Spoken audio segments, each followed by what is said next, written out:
प्यारे बच्चों, आज हम लोग पृथ्वी के वायुमंडलीय आवरण को पढ़ेंगे। तो सबसे पहले हम लोगों को ये जानना होगा कि वायुमंडलीय आवरण किसे कहते हैं। हमारी पृथ्वी के चारों ओर वायु के इन आवरणों को वायुमंडलीय आवरण कहते हैं। क्या कहेंगे?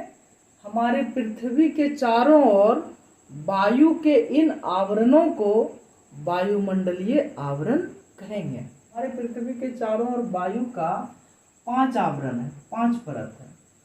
पहला क्षोभ मंडल, जिसको इंग्लिश में ट्रोपोस्फेयर कहते हैं।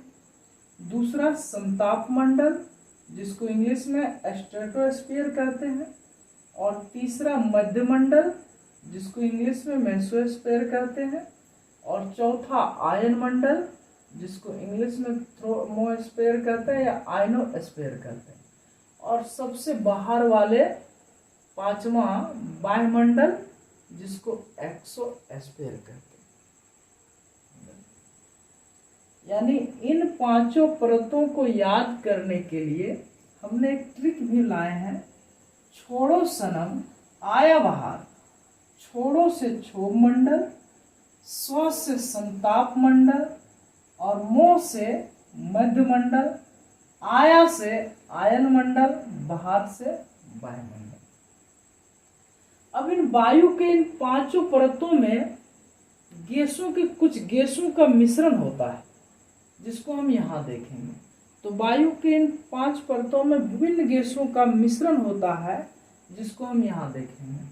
तो वायु के इन 5 परतों में कौन कौन सी गैसों का मिश्रण होता है?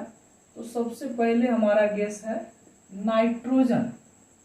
वायुमंडल में सबसे अधिकता किस गैस की होती है? तो नाइट्रोजन का, और ये 78% होता है। उसके बाद अगर गैस आए तो ऑक्सीजन आएगा, और वायुमंडल में ऑक्सीजन की मात्रा 21% कहा जाता है, लेकिन एग्जैक्ट वायुमंडल में ऑक्सीजन की मात्रा 20.93% होगी। ये जीवनदायिनी गैस भी कहा जाता है। बहुत ही ऑक्सीजन को पृथ्वी का बहुमूल्य गैस भी कहा जाता है। अब उसके बाद वाली गैस आता है आर्गन। आर्गन हमारे वायुमंडल में 0.93% पाया जाता है। इसको निष्क्रिय गैस भी हम लोग कहते हैं। और उसके बाद वाले गैस आते हैं CO2, और ये हमारे वायुमंडल में 0.03% पाया जाता है, और ये भारी गैस भी कहे जाते हैं। तो अब हम अपने वायुमंडल के कुछ परतों के बारे में देखेंगे और समझने की कोशिश करेंगे। तो वायुमंडल का सबसे निचली परत हमारा है क्षोभ मंडल, जिस पर जीवन निवास करते हैं। इसी परत क्षोभ मंडल को इंग्लिश में ट्रोपोस्फीयर कहते हैं। तो क्षोभ मंडल की जो मोटाई की बात किया जाए तो क्षोभ मंडल का मोटाई ध्रुव पर 0 से लेके 8 किलोमीटर तक होता है। ध्रुव पर इसकी मोटाई कम होती है, और विषुवतीय रेखा पर इसकी मोटाई 0 से लेके 18 किलोमीटर तक होता है। और अगर औसत मोटाई पूछा जाए, औसत ऊंचाई पूछा जाए, तो क्षोभ मंडल का औसत ऊंचाई 12 से 16 किलोमीटर होता है। क्षोभ मंडल में मौसम संबंधी घटनाएं घटती है। क्षोभ मंडल में मौसम संबंधी घटनाएं घटती है, जैसे बादलों को गरजना, बिजली को कड़कना, ओलावृष्टि होना, कोहरा होना, वर्षा होना, आंधी तूफान इत्यादि सारी मौसमी संबंधी घटना क्षोभ मंडल में घटता है। क्षोभ मंडल में ही पक्षी और हेलीकॉप्टर उड़ान भरते हैं। पक्षी और हेलीकॉप्टर किस मंडल में उड़ान भरते हैं? क्षोभ मंडल में। क्षोभ मंडल में CO2 यानी भारी गैस की मात्रा होती है। इस मंडल पर जीवन निवास भी करता है, इसलिए इस मंडल पर CO2 और O2 यानी ऑक्सीजन, CO2 और ऑक्सीजन दोनों का निवास होता है। इस मंडल में दोनों गैस, क्षोभ मंडल में CO2 यानी कार्बन डाइऑक्साइड और ऑक्सीजन दोनों गैस पाया जाता है, क्योंकि इस मंडल में जीवन निवास करते हैं। और जैसे जैसे हम लोग क्षोभ मंडल में ऊपर बढ़ते जाते हैं तो प्रत्येक 165 मीटर की ऊंचाई पर, प्रत्येक 165 मीटर की ऊंचाई पर इसकी टेम्परेचर -1 डिग्री सेल्सियस कम हो जाती है। जैसे जैसे क्षोभ मंडल पर हम ऊपर बढ़ते जाते हैं प्रत्येक 165 मीटर की ऊंचाई पर इसकी टेम्परेचर -1 डिग्री सेल्सियस कम हो जाती है। क्षोभ मंडल में गर्म हवा की जो संवहन धाराएं चलती है, इस कारण इसको संवहन मंडल भी कहते हैं, संवहन मंडल भी कहते हैं। क्षोभ मंडल गर्मी के दिन में बढ़ जाता है क्योंकि CO2 जो है फैल जाता है, और जाड़ा के दिन में घट जाता है। तो ये हमारा क्षोभ मंडल में रहा। यहाँ से प्रश्न आ सकते हैं, जितना हम प्रश्न बताएं कि मौसमी संबंधी घटनाएं किस मंडल में घटता है, तो क्षोभ मंडल में। पक्षी और हेलीकॉप्टर उड़ान किस मंडल में भरता है, क्षोभ मंडल में। ध्रुव पर क्षोभ मंडल की ऊंचाई कितना है, तो 0 से लेके 8 किलोमीटर तक। विषुवतीय रेखा पर क्षोभ मंडल की ऊंचाई कितना है, तो 0 से 18 किलोमीटर तक। क्षोभ मंडल की औसत ऊंचाई कितना है, तो 12 से 16 किलोमीटर तक। संवहन मंडल किसे कहते हैं, तो क्षोभ मंडल को। गर्मी के दिन में इसकी लेयर क्या होती है, तो बढ़ जाती है। जाड़ा के दिन में इसकी लेयर क्या होती है, तो घट जाती है। ये सारे प्रश्न आ सकते हैं क्षोभ मंडल से। अब अगला मंडल की जो बात किया जाए तो वो हमारा है समताप मंडल। इसको इंग्लिश में हम लोग स्ट्रेटोस्फीयर कहते हैं, और इसकी ऊंचाई 18 से 50 किलोमीटर तक होता है।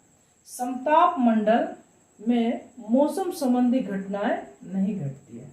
ये समताप मंडल बिल्कुल साफ होता है, यहाँ कोई मौसमी घटनाएं नहीं घटती है। इसीलिए तो इस मंडल में जेट यान को उड़ाया जाता है। जेट यान इस मंडल में उड़ान भरता है। इस मंडल में जेट यान उड़ान भरता है क्योंकि यहाँ मौसम संबंधी घटनाएं देखने को नहीं मिलती है। ये स्वच्छ होता है, साफ होता है, इसलिए इसमें जेट यान उड़ाई जाती है। पूछा जाएगा कि जेट यान उड़ान किस मंडल में भरता है, तो समताप मंडल में। इस समताप मंडल में ओजोन परत की एक लेयर पाई जाती है जिसकी मोटाई 15 किलोमीटर से लेकर 35 किलोमीटर तक होता है।